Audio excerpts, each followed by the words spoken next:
Sis, good luck sa sapatos natin, sis.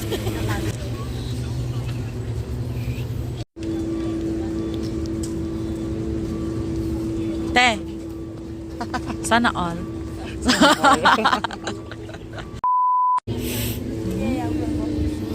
Baggage coming through. Hey, Edwin. Hey, Edwin. Ano masasabi mo kay Edwin? Ano masasabi mo kay Edwin? Yun lang.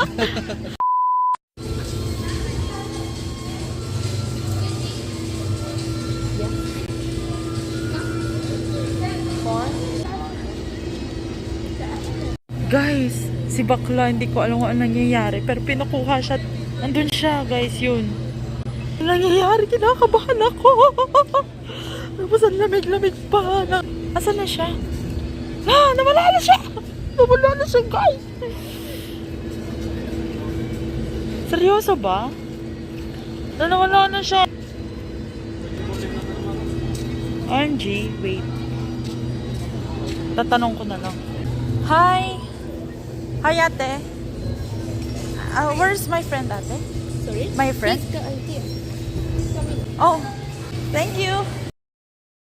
Ate, what was that? What was that? Bakla. No. She need to remove the lipstick. He was asked to remove the lipstick. Oh, why? Doon, oh, dyan, oh. Go inside. Like this. Na, dapat binigyan ko pala siya ng face mask. Nagulat ako nung hinarang siya. Christmas, no?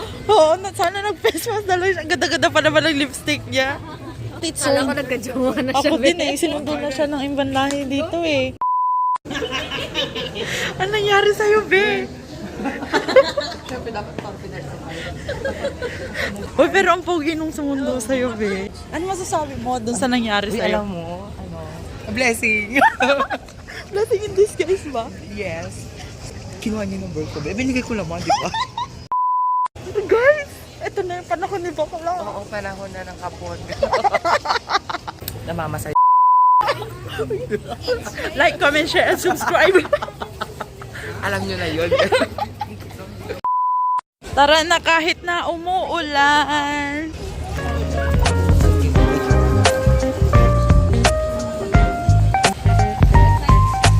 One, two, three.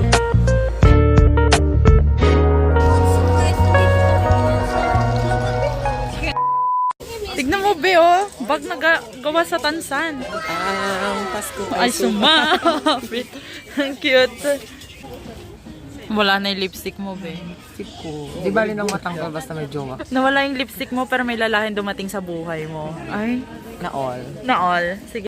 Uy, sana all. Hindi, okay lang ako. Sanay naman na ako eh. Hindi, sana. Tsaka lang naman ako kinakausap pag gusto eh.